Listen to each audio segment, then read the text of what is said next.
The attitude towards the youth should not be that things are done for them.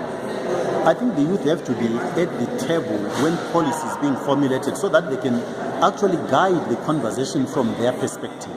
Moreover, I'm not youth, so how do I know where it hurts and how they look at life? We have to have that opportunity for them to shape how policies are formulated and where they think the most value would derive from in terms of the facilitation. I think it's the primary thing. Second, I would argue that even yonali government, they put a lot of resources into things that they call youth. The only problem is that there's always been corruption involved. And therefore, even the implementation and the sustainability of the programs has been undermined by the corruption, nepotism, and patronage.